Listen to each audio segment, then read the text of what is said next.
O advogado Otacílio Guimarães participou da audiência pública realizada na Comissão de Segurança Pública do Senado para tratar da situação dos presos políticos do ministro Alexandre de Moraes, do Supremo Tribunal Federal. O advogado relatou que atua na defesa de um preso político e enumerou alguns dos abusos cometidos pelo ministro. O advogado disse: há 1 mês ele está preso, condenado e já pagou a pena.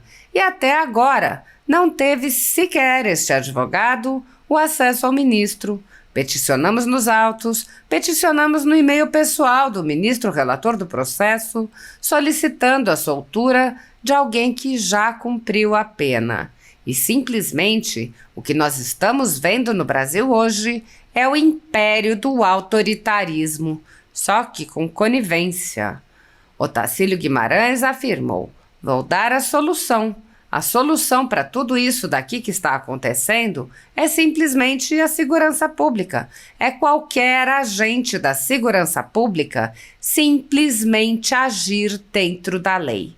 O advogado explicou: quando você tem uma autoridade, seja ela do judiciário, do legislativo ou mesmo do executivo, ou os agentes da segurança pública descumprindo as leis, aí nós vamos estar perdidos. O advogado disse: o Alexandre de Moraes, ministro, hoje está em flagrante delito. E eu digo isso porque ele está neste momento em flagrante delito. Basta que qualquer autoridade da segurança pública dê a voz de prisão para ele. Ele explicou que muitas pessoas, como seu cliente, estão presos além do prazo legal. O advogado ponderou: teria que soltar, porque o regime aplicado foi o aberto. Agora, só a prevaricação daria o flagrante delito? Para um magistrado, não. Para se prender um magistrado em flagrante, o crime tem que ser inafiançável. Ele acrescentou: só que tem um detalhe, como dito por várias advogadas, inclusive a presidente da ASFAV. Então, observem bem, ela diz que todos os presos, inclusive esse meu cliente, estão sofrendo físicas e psicológicas. Isso é crime inafiançável. Então, basta que qualquer agente público vá lá e dê voz de prisão, porque eles têm obrigação de cumprir a lei. Basta que um soldado, não precisa mais de nenhum cabo, chegue lá e cumpra a lei, dê a voz de prisão, porque o que está faltando é só isso, simplesmente que as autoridades cumpram as leis. Passo a palavra agora, aqui imediatamente, já registrando a presença do senhor Cristiano, que é irmão do Clériston Pereira da Cunha, né? Isso, desculpa não ter ele mencionado. Seja muito bem-vindo aqui. Fisicamente o senhor é muito parecido com ele, né? Inclusive, senador Magno Malta, o senhor que vai assumir a presidência dentro de instantes, tem um vídeo que foi pedido aqui a essa presidência, do último Natal que estava, a Gabriela fez essa solicitação aqui no nosso, internamente, nosso sistema aqui de condução. A advogada tem umas imagens dele no último Natal que ele estava com a família. Então, se a família concordar, para que ninguém saiba, ninguém ache que ele é um número a mais. Ele é uma pessoa, um ser humano que merece todo o respeito, e eu acho que é uma forma de nós homenagearmos esse brasileiro que só queria o bem, que foi injustiçado, mas que essa dor de alguma forma sirva para que a justiça predomine e a verdade na nossa nação. Então, eu passo para o doutor Otacílio Guimarães, 3 minutos. Muito obrigado pela sua presença. Excelentíssimo senador Eduardo Girão, presidente desta comissão. Que tem que apertar no cobertor aí, que fica verdinho. Ficou verde. Vamos ficar mais próximo aqui. Excelentíssimo senhor Eduardo Girão, senador, presidente desta colenda Comissão de Segurança Pública, eu talvez até me estenda um pouquinho, eu vou justificar. Eu não falo agora em nome, como advogado só. Eu falo em nome de um preso que se encontra no processo 1466, lá em Guarulhos, condenado a 1 ano, a 1 mês.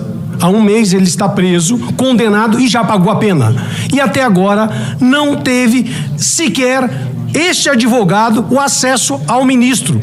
Peticionamos nos autos, peticionamos no e-mail pessoal do ministro, o relator do processo, solicitando a soltura de alguém que já cumpriu a pena. E simplesmente o que nós estamos vendo aqui foram várias perguntas de vários deputados, senadores aqui, vários colegas advogados. O que nós estamos vendo no Brasil hoje é o império do autoritarismo, só que com conivência. E agora eu vou dar a solução. A solução para tudo isso daqui que está acontecendo é simplesmente a segurança pública, qualquer agente da segurança pública, simplesmente agir dentro da lei. A lei não precisa se ficar criando mais leis. Se não tiver a efetividade, qual a finalidade de uma lei? É que qualquer cidadão cumpra a lei. Agora, quando você tem uma autoridade, seja ela do judiciário, do legislativo ou mesmo do executivo, ou os agentes das autoridades de segurança pública descumprindo as leis, aí nós vamos estar perdidos. Então vejam, nós estamos hoje, falaram várias vezes aqui sobre o ministro Alexandre de Moraes. O Alexandre de Moraes, ministro, hoje está em flagrante delito. E eu digo isso por quê? Ele está neste momento em flagrante delito. Basta qualquer autoridade da segurança pública dê a voz de prisão para ele. Porque uma vez que eu, advogado, em nome do meu cliente, estou falando aqui em nome dele, comunicou ele de que existe alguém preso, já cumpriu a pena. Ele tem, aliás, a condenação dele, como a de outros do dia 9 de janeiro há um ano, já deveria ter sido imediatamente solto na decisão, ou seja, na sentença. Teria que soltar, porque o regime aplicado foi o aberto. Agora, só a prevaricação daria o flagrante delito para um magistrado? Não. Para se prender um magistrado em flagrante, o crime tem que ser inafiançável, segundo, inclusive, as normas do próprio Conselho Nacional da Magistratura, que fiscaliza esses magistrados. Só que tem um detalhe, como dito por várias advogadas, inclusive aquela filha a advogada que é presidente das FAV, né? Então, observem bem. Ela diz que todos os presos, inclusive esse meu cliente, eles estão sofrendo torturas físicas e psicológicas. Isto é crime inafiançável. Então basta que qualquer agente público vá lá e dê voz de prisão, porque eles têm obrigações de cumprir a lei. Então basta que não precisa um soldado, não precisa de mais nenhum cabo, chegue lá e cumpra a lei, dê a voz de prisão, porque o que está faltando é só isso, simplesmente que as autoridades cumpram as leis. Com relação às prisões do dia 9 de janeiro e do dia 8 de janeiro, que muitos não perceberam, houve uma decisão. Eu peço só para o senhor concluir, que a gente já passou 1 minuto, eu estou lhe dando a tolerância, eu vou lhe dar mais um, para a gente poder ouvir todo mundo. Só vou dizer uma coisa. O coronel que assinou o auto de prisão em flagrante de todos os brasileiros do dia 9 de janeiro, em audiência que eu participei deste meu cliente, ele disse que não deu voz de prisão para ninguém. Ou seja, nas alegações finais, eu solicitei que fosse instaurado um processo de prevaricação, de falsidade ideológica a este coronel e ao delegado da Polícia Federal que prendeu todos os brasileiros do dia 9 de janeiro, porque é um ato ilegal. E até agora, inclusive embargo de declaração, até agora não teve decisão, nenhuma resposta. Só isso eu agradeço, senhor presidente. Muitíssimo obrigado, doutor Otacílio Guimarães, que é advogado. Eu chamo aqui para a mesa, para conduzir os trabalhos, o senador Magno Malta.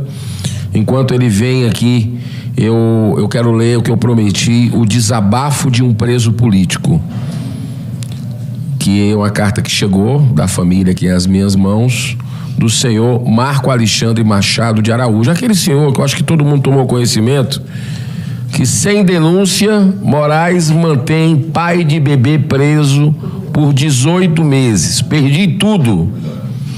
Uma matéria de um veículo tradicional do Brasil chamado Gazeta do Povo. Senador Magno Malta, sente logo aqui que o senhor já vai assumir a presidência. Eu vou só ler essa carta e aí depois volto para acompanhar o resto. Senta aqui.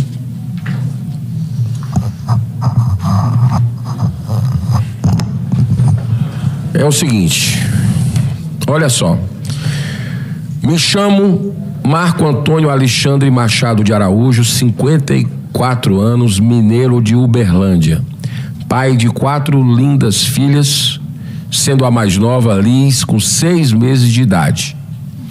Vim a ser preso na 10ª Operação Lesa Pátria do dia 18 de abril de 2023, porém eu quem apresentei-me voluntariamente à Polícia Federal de Brasília, porque sabia da minha conduta como cidadão que não compactua com ato antidemocrático ou manifestações. Dia 8 de janeiro vai ficar na história como o dia em que pais e mães de família foram em massa de manobra para atender maquiavelicamente o interesse do sistema. Erraram com o dia 8 e infelizmente jogaram indiretamente inocentes para pagar pelos verdadeiros culpados. A César o que é de César. Vim a Brasília acreditando que seria mais uma manifestação pacífica em defesa da democracia. Não vim para vandalizar, incitar ou depredar bem público, porque jamais compactuei com vandalismos em manifestações. Um conservador de direita não compactua com a ilegalidade. Temos que ter a coragem de expor as verdades do dia 8 de janeiro. Quem errou, que pague pelo seu erro. Estou preso por algo que não fiz e não apoio, pagando um preço alto que está custando a minha vida. Não desejo apontar culpados, mas nunca vi em nossas manifestações tamanha ausência e vulnerabilidade de órgãos de segurança que praticamente cruzou os braços, franqueando a entrada dos manifestantes aos prédios dos três poderes. É fato. Os vândalos fizeram a festa em cima dos manifestantes pacíficos e transformou em um caos aquela que poderia ter sido uma bela manifestação. Mais uma. Os fatos devem ser apurados e a justiça deve prevalecer de forma justa, impessoal e imparcial. Se errou, que pague pelos seus atos, porque se defendemos tanto a democracia, temos que defender a legalidade, o direito e a justiça. Que a nação aprenda com o dia 8, porque vidas inocentes estão sendo ceifadas como um número descartável, mas são vidas humanas pedindo socorro.